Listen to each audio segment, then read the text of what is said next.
Então vamos entrar no capítulo 3, tá? Nós vamos abordar hoje do versículo 1 até 12 de 1 Pedro, tá bom? Então vamos lá.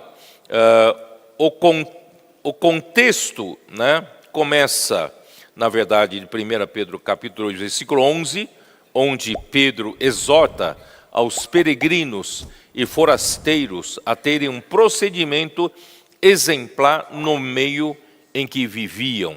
Né? Para os irmãos que não acompanharam essa série de mensagens, Pedro escreve aos judeus que creram no Senhor Jesus, mas que estão fora da Judeia, estão espalhados pelas nações gentias, e Pedro, né, ele diz para esses irmãos nossos, judeus, que são peregrinos, estrangeiros em nações estranhas, mas que eles devem ter um procedimento, né, exemplar no meio do povo em que eles vivem.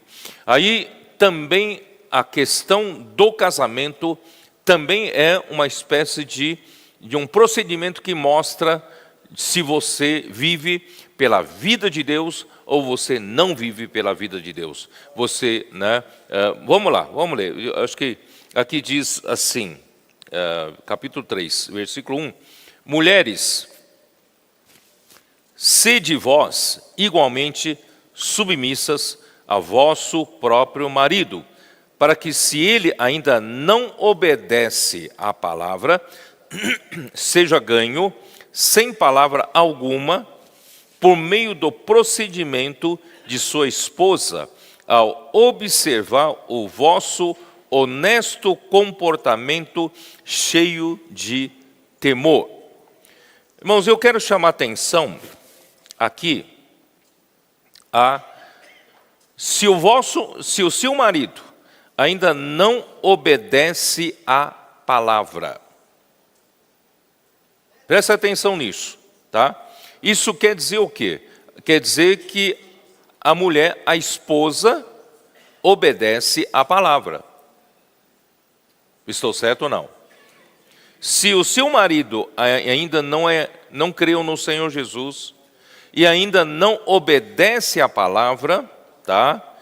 Seja ele ganho, sem palavra alguma, por meio do seu procedimento. Então, aqui implica que a esposa é aquela que creu no Senhor Jesus, e não só creu no Senhor Jesus, ela obedece à palavra. Irmão, isso é muito importante eu mencionar, tá bom? Por quê? Porque dá uma olhada nesse contexto, 1 Pedro 1, versículo 22, eu li para vocês, eu chamei a atenção, está aqui, ó. Tendo purificado a vossa alma pela vossa obediência à verdade.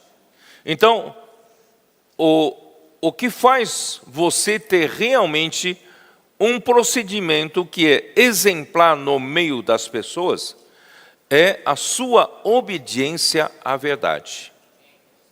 Senão você seria como qualquer gentil, qualquer pessoa incrédula, não faz diferença, mesmo que você tenha crido no Senhor Jesus. Se você não obedece à verdade, você não obedece à palavra, a sua vida é como de outro qualquer, certo? Então, irmão, o que faz diferença da nossa vida ser diferente das outras pessoas é a nossa obediência à palavra, tá certo? E também no versículo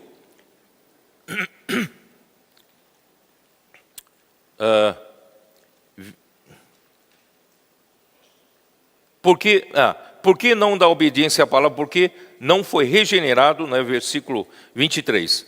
Quem não obedece à verdade também não foi regenerado de semente incorruptível, mediante a palavra de Deus que vive, né, e é permanente. Então, é a palavra de Deus, é a semente incorruptível que foi plantada no nosso coração, e nós pela palavra que nós ouvimos e obedecemos à verdade, e pela contínua né, obediência à verdade, à palavra, irmãos, isso me faz viver uma vida de conduta exemplar, tá bom? Então, baseado nisso, eu posso dizer o seguinte, ó, a submissão das mulheres aos seus maridos está no mesmo princípio da nossa sujeição às autoridades instituídas do governo. Vocês entenderam? Cabe a nós sujeitarmos as instituições humanas. Não cabe a um cristão ter uma atitude de rebeldia, né, e promover rebeliões. Não é próprio de um cristão, tá? Então nós procuramos nos sujeitar às autoridades instituídas. Mas isso não quer dizer que nós concordamos necessariamente com ela. Vocês entenderam? Então nós estamos sujeitos às instituições, mas não necessariamente nós concordamos com ela. Mas dentro de nós não há uma atitude de rebelião, tá? Não sei se os irmãos entenderam. Então, nesse mesmo princípio, se aplica também no casamento. A mulher é submissa ao seu marido, mesmo que ele ainda não obedece à palavra. Mas se ela obedece à palavra, né? Então, especialmente quando, num casamento, o marido conduz a vida conjugal contrariamente à direção do Senhor, né? A mulher pode e deve dizer a ele que discorda da direção sem, no entanto, desonrá-lo. Vocês entenderam a diferença? Não quer dizer que, por exemplo, se seu marido quer levar você para pecar, certo? Você não deve concordar com ele, certo? E você deve dizer para ele que você obedece à verdade. Você obedece à palavra. Então você não pode seguir na direção que ele propõe. Os irmãos estão entendendo? Então, submissão é uma coisa, mas você seguir a direção, né, é outra coisa, tá? Por quê? Por que eu digo isso, irmãos? Porque apesar do casamento unir as duas pessoas, mas quando chegar o julgamento de Deus, de Cristo, sobre nós, os que creram no Senhor Jesus, irmãos, ainda cada um vai responder por si. Vocês estão me entendendo ou não? Por exemplo, 1 Coríntios 4,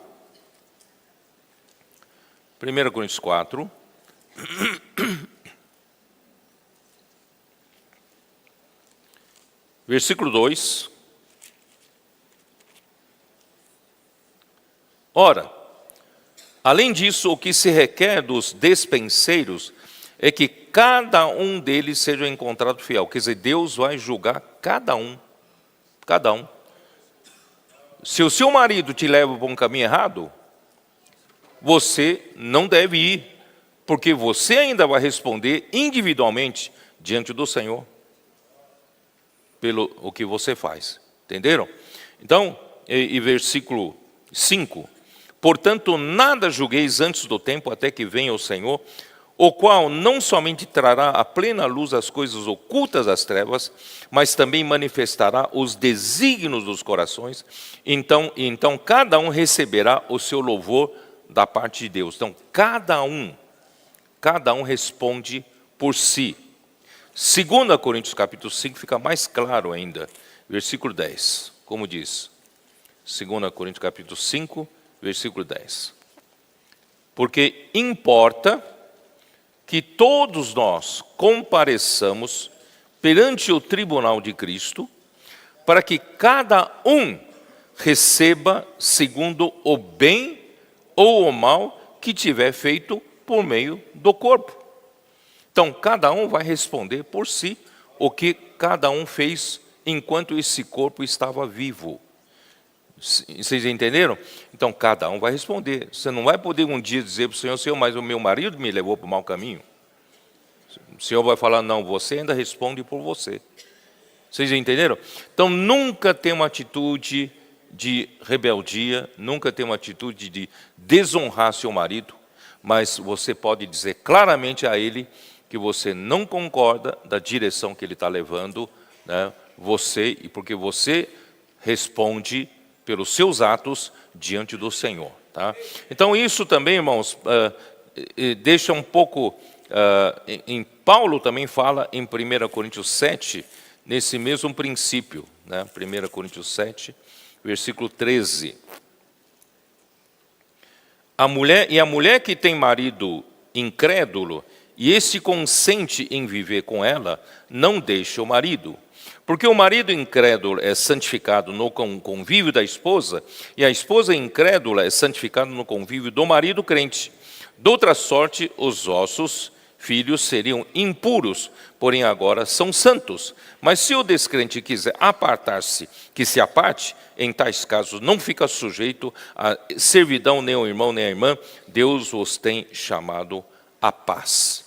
Quer dizer, nesse mesmo princípio, irmãos, também você pode colocar, se um obedece à verdade, outro não quer obedecer à verdade, irmãos, cada um individualmente, irmão, tem que seguir, né, diante daquilo que ele vai poder responder ao Senhor. Irmãos, é mais importante nós um dia poder responder ao Senhor, né, do que a gente acabar errando pela influência, né, do que não quer seguir, tá bom? Então, é importante, irmão, nesse mesmo princípio, nós temos que, eu acho, tá, nesse princípio, nós temos que bater pé firme na direção certa, né? E não ser levado por uma direção errada, em obediência à palavra. Você não é obrigado a seguir o caminho errado, mas nunca deve usar isso no contexto que Paulo falou em 1 Coríntios 7, como pretexto para casar-se com outro. Não, não é isso. Você quer seguir o seu caminho, né? E o Senhor certamente lá na frente vai honrar você. Você pode ver que o Senhor faz milagres. Tá? Então, vamos lá, vamos continuar. 1 Pedro 3, né? Então, é importante, tá? Importante, irmãos, não ter apenas a aparência de um bom comportamento, mas temos um procedimento, né, que é, né, aqui fala, honesto comportamento cheio de temor. É alguém que vive debaixo do temor do Senhor. Irmãos, é melhor a gente temer desagradar o Senhor do que desagradar a homens. Né? Nós temos que viver debaixo do temor do Senhor. Tá?